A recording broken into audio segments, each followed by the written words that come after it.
3 phase में होने वाला एग्जाम है।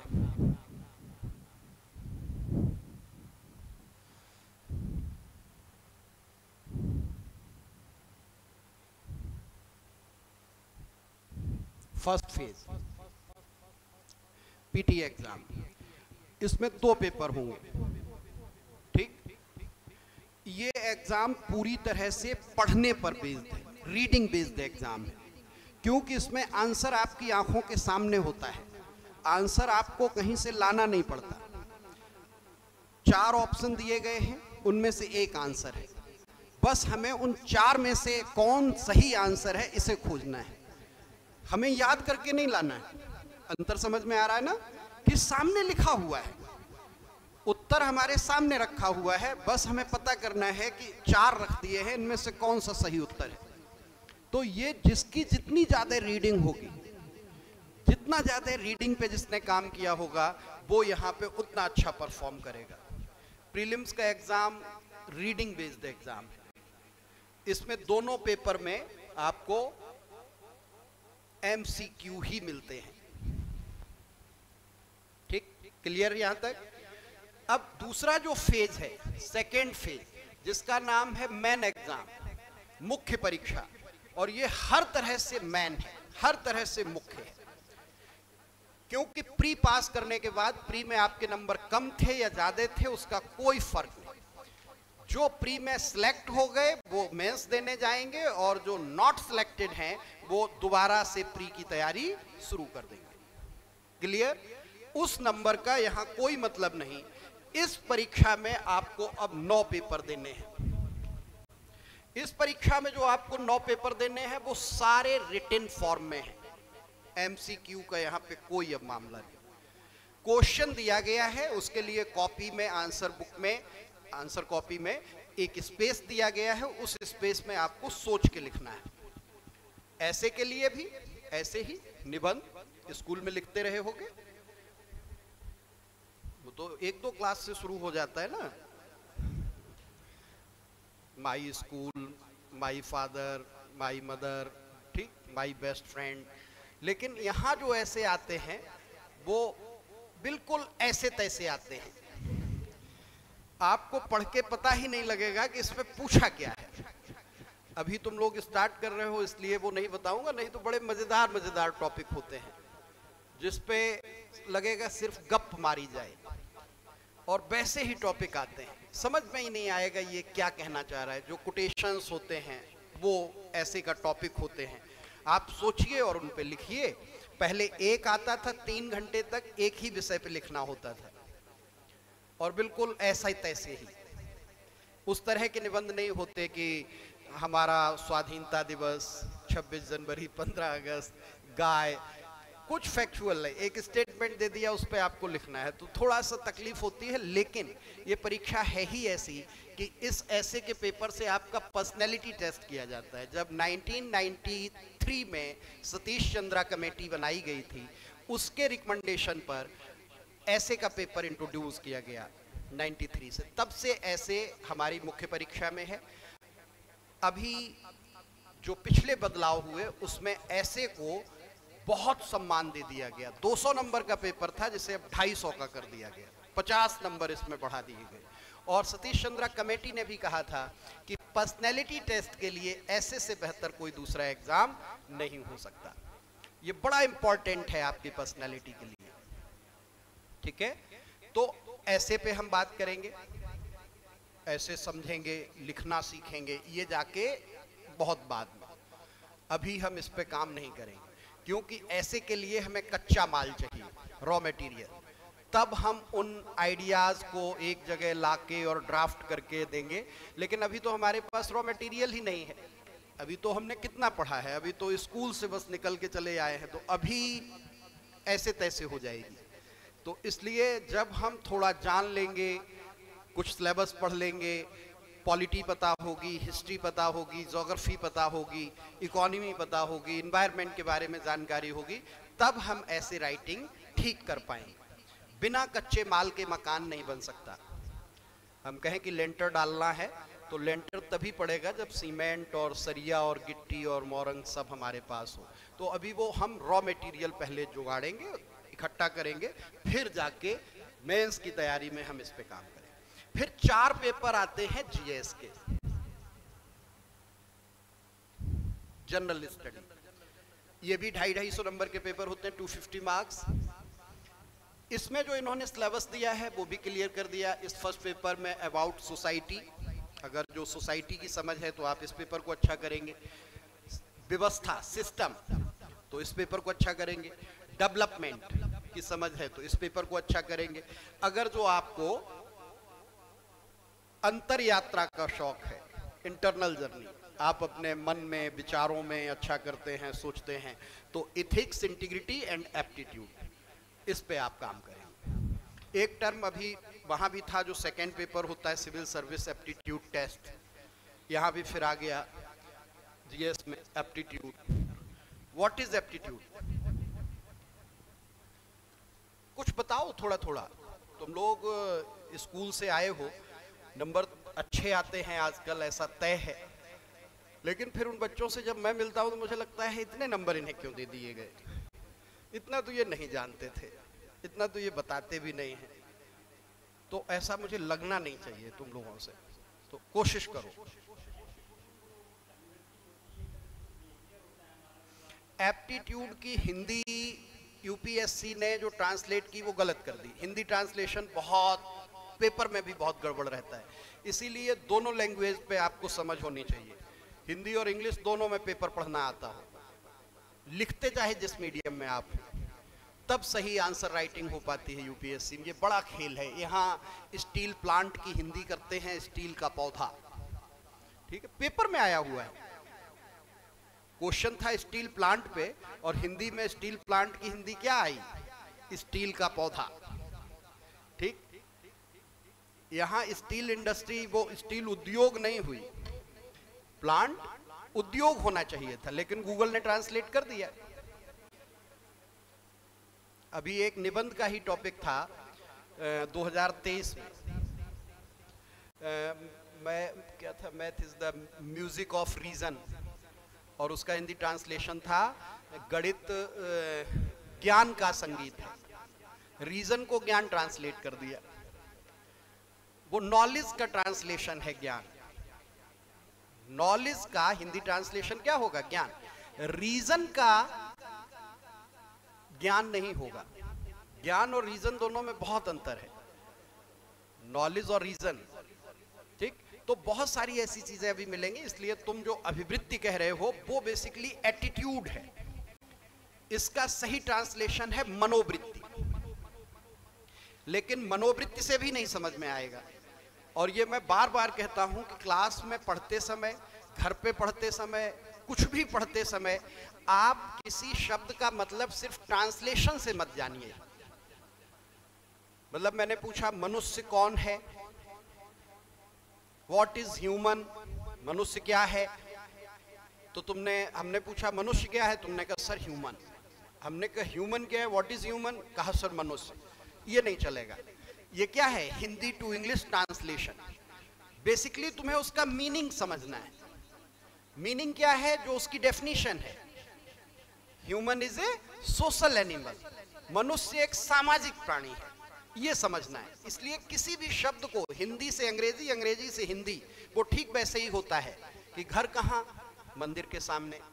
मंदिर कहाँ? घर के सामने। दोनों कहाँ? आमने सामने। शाम को चाय पीने आना। अब मैं तो भटकता ही रहूंगा, परेशान हो जाऊंगा कि कहाँ पहुंचूं। भाई 3 प्रश्न पूछे, तीनों को उत्तर दे दिया, अब क्या, कैसे पहुंचूंगा?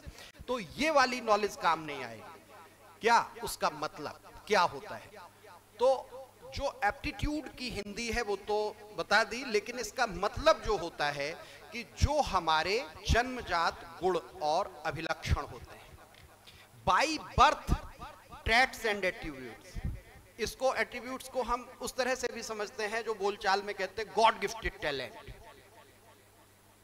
जन्मजात प्रतिभा। कोई बच्चा है, छोटा सा बच्चा है 6 साल का, वो बहुत अच्छा गाता है, सिंगिंग करता है।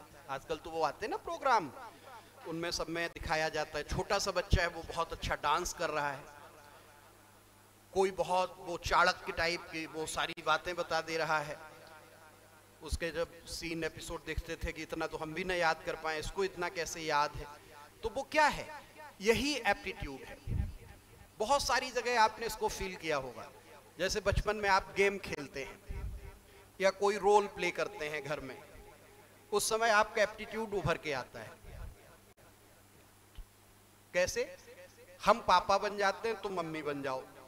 पापा मम्मी नहीं पता, लेकिन हम जिस पर्सनैलिटी को पसंद कर रहे हैं हम उससे अपने को रिलेट कर लेते हैं। चोर सिपाही में, तुम चोर बनो हम सिपाही बनेंगे, हम चोर बनेंगे। वो आपके एप्टीट्यूड से होता है कि आपको क्या अच्छा लग रहा है। वो एक सीमेंट का ऐड था, एक एडवर्टाइजमेंट पहले आया करता था कि बड़े भैया को तोड़ने का शौक था, मुझे बनाने का शौक था बचपन से। अब मैं पुल बना रहा हूँ, इंजीनियर हूँ, फलाना सीमेंट लगा रहा हूँ, भैया कहीं तोड़ रहे होंगे। तो वो बचपन से ही किसी को बनाने का शौक है, किसी को तोड़ने का शौक। आप अगर जो स्टडी करें तो आपको ये खूब समझ में आएगा। अपने ऊपर स्टडी करें तो आपको अपना एप्टीट्यूड समझ में आएगा कि हमें किस चीज में इंटरेस्ट है, क्या हमारा एप्टीट्यूड है। जैसे जिसका क्रिकेट का एप्टीट्यूड है, जिसको क्रिकेट में इंटरेस्ट है, बहुत लोग मिलेंगे, वो कल के मैच की बॉल बाई बॉल आपको कहानी सुनाएंगे। मैं भी देख रहा था, यहीं देख रहा था रात में, इसी क्लास में, इसी स्क्रीन पे, यहीं काम भी कर रहा था, ये सिस्टम अपडेट हो रहा था, लग रहा था, कैमरा सेट हो रहा था, रात में मैच चल रहा था जब, तो यहीं देख रहा था। तो मैं भी बहुत इन्वॉल्व था कि अरे भाई इंडिया जीतनी चाहिए, बुमराह कुछ करो। फिर बुमराह ने किया। हम लोग भारतीय तो यहीं से बैठे बैठे आदेश देते, ऑफ में ऐसे बताते ना, जैसे वो तो जानता नहीं है। कई लोग मैच देखते हुए बताते रहते हैं ऑफ पे मार तो उस तरह से हम लोग उसमें मजा लेके मैच देखते हैं, लेकिन हमारा एप्टीट्यूड नहीं है तो हम उसकी पूरी कहानी नहीं बता सकते। कौन कौन सा ओवर बुमराह ने फेंका था वैसे बता देंगे हम, पहला था, तीसरा था, फिर बाद में दूसरे स्पेल को जल्दी लाने के लिए कहा गया।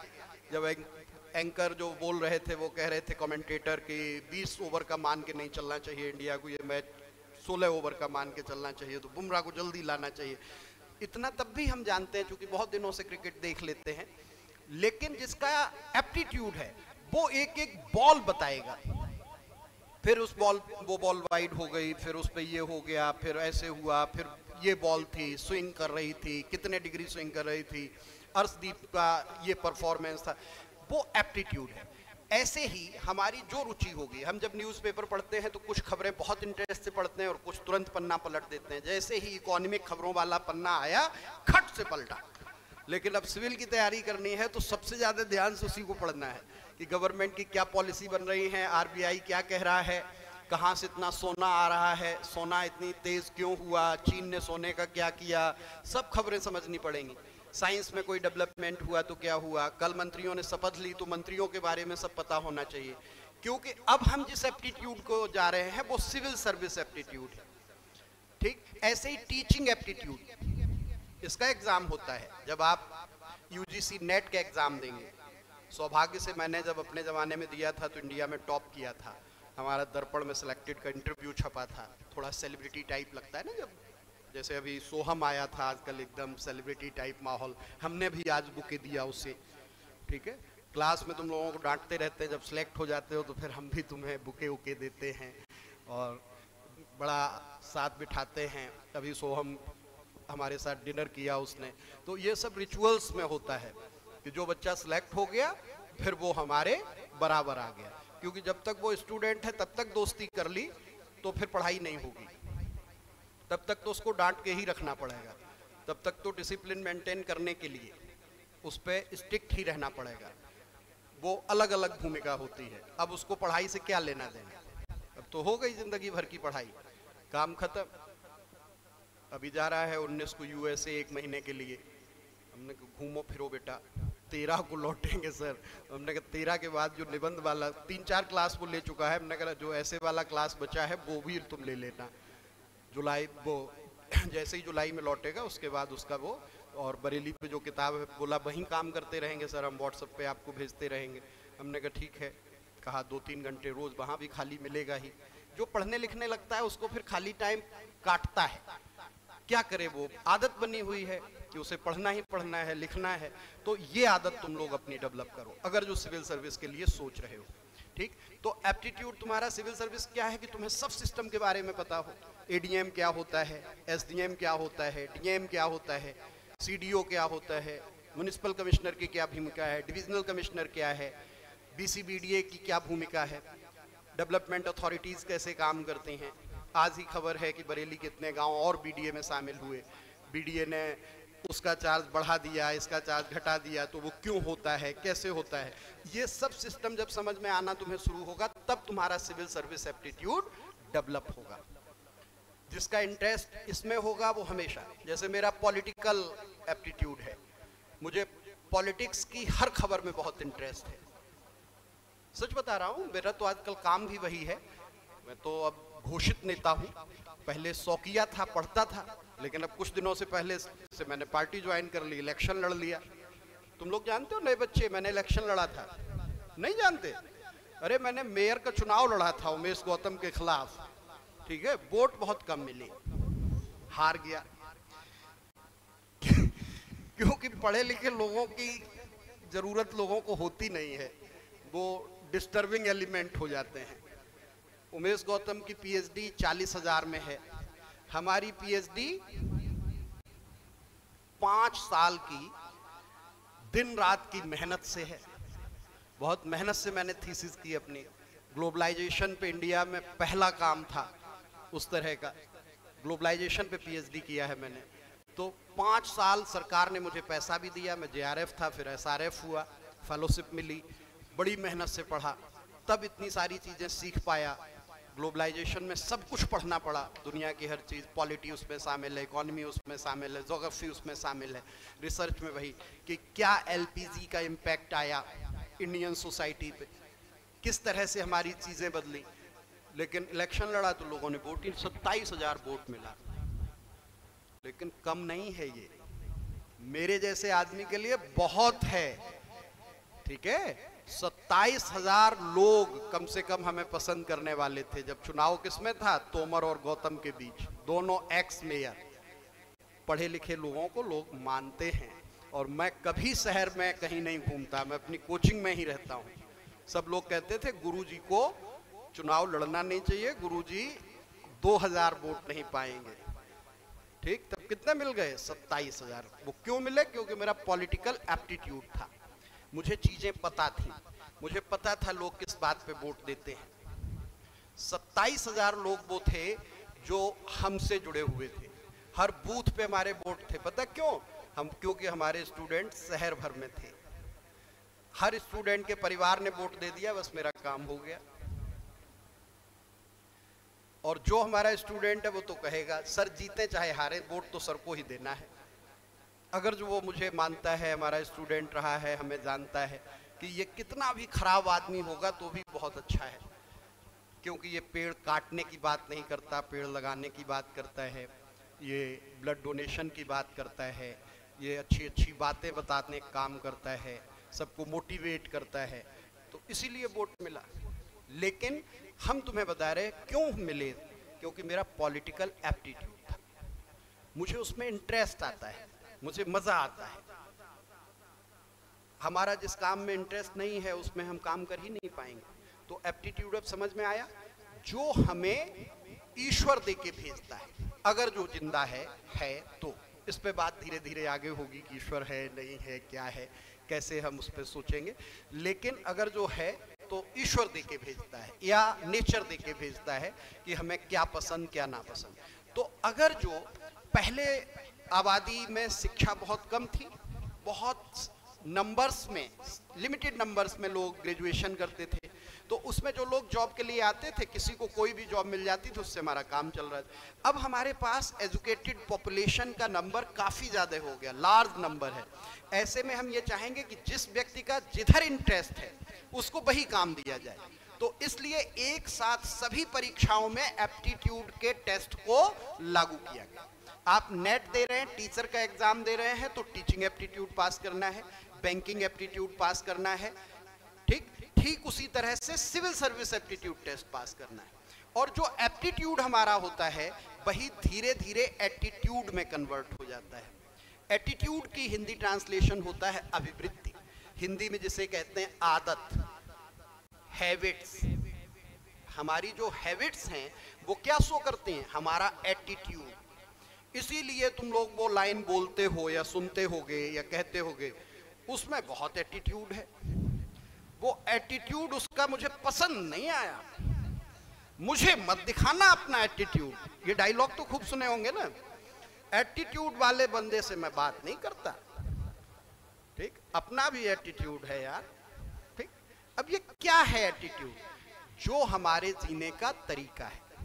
इसीलिए आपको सेम एटीट्यूड वाले लोग ठीक लगेंगे।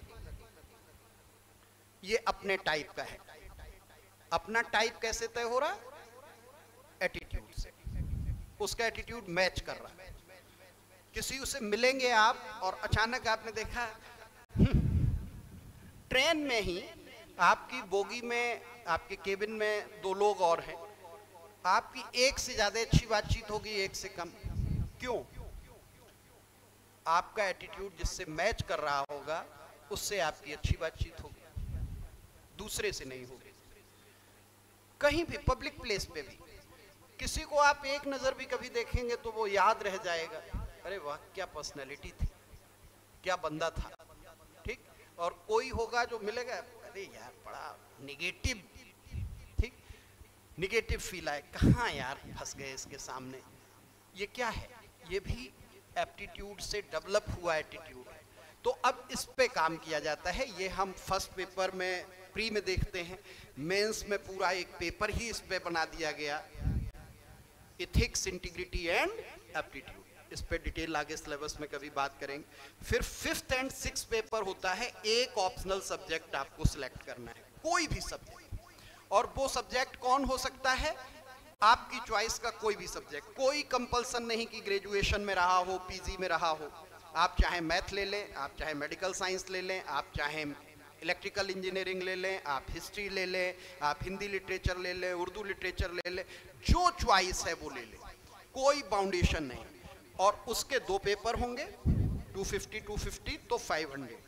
और फिर 2 पेपर होते हैं, एक होता है इंग्लिश का क्वालिफाइंग पेपर, दूसरा होता है इंडियन लैंग्वेज। यहाँ हमने हिंदी लिख दिया है। ये क्वालिफाइंग होता है, 300 मार्क्स के पेपर होते हैं और इसमें हमें 25% स्कोर करना होता है, तो इसे हम क्वालिफाई मान लेते हैं। ये सिर्फ इसलिए है कि जो सिविल सर्वेंट बनने जा रहा है उसे इंटरनेशनल लैंग्वेज और नेशनल लैंग्वेज आती हो। तो एक नेशनल लैंग्वेज कोई भी, यहाँ यूपी के लोग हैं तो हिंदी लेंगे सब, जो साउथ के हैं कोई तमिल लेगा, कोई तेलुगु लेगा, कन्नड़, मलयालम, कोई भी, कोई उर्दू लेगा, कोई संस्कृत लेगा, कोई भी इंडियन लैंग्वेज, लेकिन एक ही इंग्लिश पास करना होगा। इसके मार्क्स नहीं जुड़ेंगे चूंकि ये क्वालिफाइंग है। तो इन पेपर के मार्क्स जुड़ के टोटल मेंस का क्या आता है? 1750, 1750।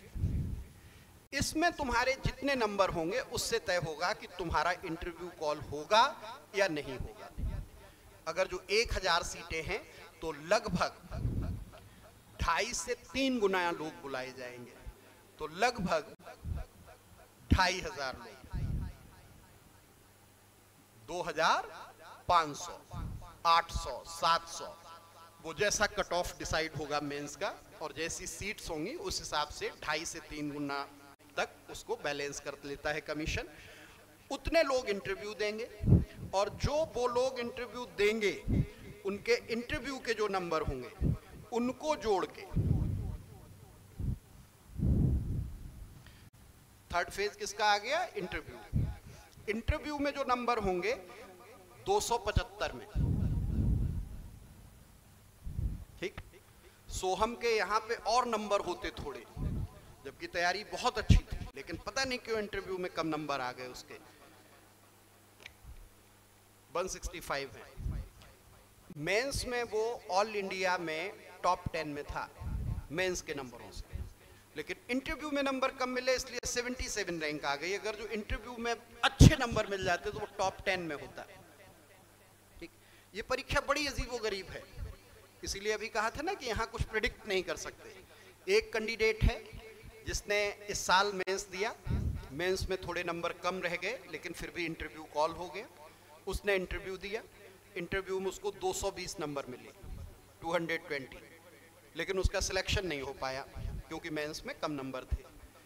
अगली साल उसने और मेहनत की, खूब पढ़ाई की, मेंस अच्छा किया, मेंस में नंबर बढ़ गए, इंटरव्यू कॉल हुआ और इंटरव्यू में उसके नंबर आए 140। तो एक साल जब उसने और पढ़ाई की, बहुत अच्छा हुआ, तो उसकी पर्सनैलिटी 80 पॉइंट डाउन हो गई क्या? ये पॉसिबल है? नहीं। बस इतना बड़ा एग्जाम है कि उस दिन कैसा था, बोर्ड में क्या पूछ लिया गया, उस दिन क्या क्वेश्चन पूछे गए, उस दिन क्या क्वेश्चन पूछे गए, किस एरिया में वो चले गए, डेफ पे इंटरव्यू चला। एक लड़का और बाहर अभी रिसेप्शन पे बैठा हुआ है, अमित गौतम, सुबह भी मैंने क्लास बुलाया, उसका भी 5 तारीख को यूपीएससी में इंटरव्यू था, असिस्टेंट कमिश्नर प्रोविडेंट फंड। ठीक, असिस्टेंट प्रोविडेंट फंड कमिश्नर का एग्जाम अभी हुआ है रिटन, उसके इंटरव्यू चल रहे हैं। तो बहुत बच्चे ऑनलाइन हमसे तैयारी कर रहे हैं इंटरव्यू की। दिल्ली में मैं बेसिकली इंटरव्यू और मेंस का ही टीचर था। बरेली में मैं पीटी भी पढ़ाता हूँ क्योंकि शुरू से मैं ही पढ़ाना शुरू करता हूँ, वहाँ तो मेरा सिर्फ इंटरव्यू का मामला था। तो ये ऑनलाइन हमसे इंटरव्यू की तैयारी कर रहा था। 5 तारीख, अब वो इंटरव्यू की तैयारी के दौरान जैसे बच्चे होते हैं ना, बड़े इंप्रेस हो जाते हैं कि अरे वाह सर ने तो देखो ये भी बता दिया, ये हमें गाइड कर दिया। इंटरव्यू इसका 5 को अच्छा हो गया। ये 5 को इंटरव्यू होके 6 को कागज जमा करके यहीं सीधा आ गया। पहली बार बरेली हमसे मिलने, हमसे मिला भी नहीं था। नहीं सर मैं आ रहा हूँ, मदर फादर को लखनऊ भेज दिया। फिर आया यहाँ, एक दिन रुका, बोला सर जब आपका बैच शुरू हो रहा, मैं जब तक रिजल्ट नहीं आएगा यहीं रहूँ। हमने यहीं रहो, तो अभी वो यहीं आ गया है कल से, ये अब जब तक रिजल्ट आएगा तब तक मैं यहीं रहूँगा आपके साथ। हमने कहा रहो, कोई दिक्कत नहीं, हमारा ऑफिस गेस्ट हाउस है ही। अब क्या है कि गाइडेंस में बच्चों को जो उन्हें चाहिए वो मिल जाए, बाकी तो सब ज्ञान, और दिल्ली में ही था, वो दिल्ली में ही तैयारी कर रहा था, लेकिन कहा सर यहाँ तो मैं और कंफ्यूज हो रहा था, चीज़ों से परेशान हो रहा था, कोई कुछ बता रहा था, कोई कुछ बता रहा था, ये कर लो ये कर लो। मैंने उसको यही बताया कि कोई भी धरती की ताकत नहीं जो 10 दिन में किसी की पर्सनैलिटी में चेंज ला दे। आपकी पर्सनैलिटी जिस दिन आप जन्म लेते हैं तब से बननी शुरू हो जाती है। उसमें एप्टीट्यूड का भी रोल है, एटीट्यूड का भी रोल है। आप जब उसे जबरदस्ती मेकअप करते हो तो वो और भौड़ी दिखती है। हमारे गुरुदेव कहते थे कि जैसे किसी ने खूब मेकअप किया हो, खूब फाउंडेशन लगाया हो। इंटरव्यू क्या है, एक चुल्लू भर पानी मुंह पे छपाक से मार दो, अगर जो फाउंडेशन लगा है तो दाग दाग धब्बा धब्बा दिखेगा। और त्वचा की मजबूती है तो जब आप उसको मारोगे तो वो और चमक जाएगी स्किन। पानी की अपनी चमक होती है, आप कहा जाता है, ठीक है। तो अगर जो आपका त्वचा की मजबूती है, आपकी स्किन ही ग्लो कर रही है, तो आपको मेकअप की कोई जरूरत नहीं। और मेकअप लगाया और पानी गिर गया, बारिश हो गई उसी टाइम, सैलून से फाउंडेशन लगवा के बढ़िया चुपड़वा के निकले हो, उसी में बूंदाबांदी हो जाए तो कितना भद्दा दिखेगा, कितना गंदा दिखेगा। कभी जो शादी आदि मेकअप होता है ना, जब दुल्हन का हट रहा हो तब देख लो दुल्हन को, बहुत खराब लगता है, ठीक है। हमने तो 1-2 बार देखा, ऐसा ही अनुभव है, तुम लोगों को पता नहीं। तो वो मेकअप किया हुआ तो बड़ा ठीक, लेकिन जब उस पर पानी डाला और कुछ किया तो इंटरव्यूअर तुम्हारे सामने इसी तरह की सिचुएशन पैदा करता है कि जो तुम्हारे अंदर है, रियल है, वो निकल आएगा। मेंस में भी वही होता है। अभी मैं मेंस के क्लास में बता रहा था, इंटरव्यू में भी वैसे ही होता है। अगर जो किसी बच्चे ने एसएसबी दिया हो तो वो इस बात को समझेगा। एसएसबी दिया है किसी ने? एनडीए वगैरह ट्राई किया कभी? कहो अभी तो बस एनडीए आप 12th में फाइनल ईयर में होते हुए ही देते हैं, और बहुत बच्चे एसएसबी देने जाते हैं और सिलेक्शन भी हो जाता है कि 12th करते करते उनका एपियरिंग उसे बोला जाता है। मेरा जेआरएफ एपियरिंग हुआ था, इसीलिए बड़ा चर्चा था। उस जमाने में बड़ा कठिन हुआ करता था।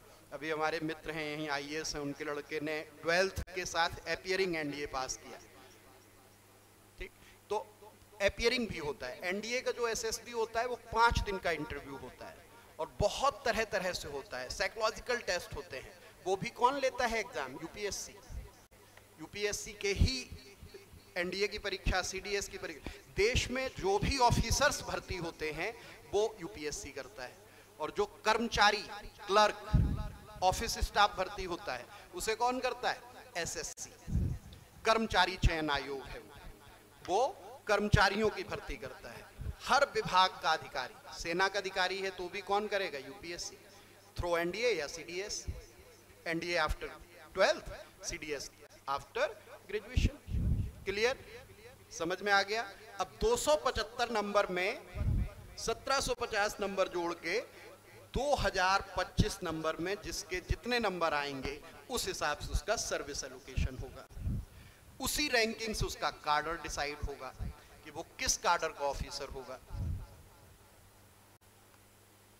अभी सोहम को नहीं पता कि अब उसकी जिंदगी किस राज्य में बीतेगी, वो कौन तय करेगा? DOPT, department of personal and training, केंद्र सरकार का डिपार्टमेंट है, वो तय करेगा कि कौन सा कार्डर अलॉट होगा, और जो कार्डर अलॉट होगा उसी कार्डर में जीवन भर फिर आपकी नौकरी चलेगी। जैसे आपके यहाँ पीसी मीणा एडीजी साहब आईपीएस हैं, अब इनकी पूरी नौकरी यूपी में हुई है। रहने वाले कहाँ के हैं? राजस्थान के। हमारे कॉलेज सीनियर हैं, हिंदू कॉलेज से ही इनकी पढ़ाई लिखाई हुई है। दिल्ली यूनिवर्सिटी में कॉलेज है ना, हिंदू कॉलेज। सीयूईटी दिया है कुछ लोगों ने? अच्छा, और लोगों ने नहीं दिया सीयूईटी? डीयूयू जाने का मन नहीं था? हैं? अरे अभी तो सीयूईटी का बड़ा क्रेज है देश में, और अच्छा भी है। मैं तो अपने कॉलेज को बहुत अच्छा मानता हूँ। हिंदू कॉलेज में एडमिशन मिल जाए किसी को, इससे अच्छी बात क्या है? 100 में 100 पे भी नहीं मिलता है। पिछली बार जो हमारे यहाँ से वो मैडम पीसीएस हुई हैं, सोनिया मैडम, उनकी बच्ची ने सीयूईटी दिया था, 100 में 100 आ गए, तो वो लोग बड़े खुश थे, सर हिंदू कॉलेज मिल जाएगा। मिला क्या? जब I cut off college allocation तो वेंकटेश्वरा मिल गया। अब वो बच्ची रोते रोते पागल। तो हमने कहा ऐसा नहीं है कि जो हिंदू कॉलेज में पढ़ते हैं वही जिंदा रहते हैं, वेंकटेश्वरा वाले भी जिंदा रहते हैं और बहुत देश के लिए काम करते हैं।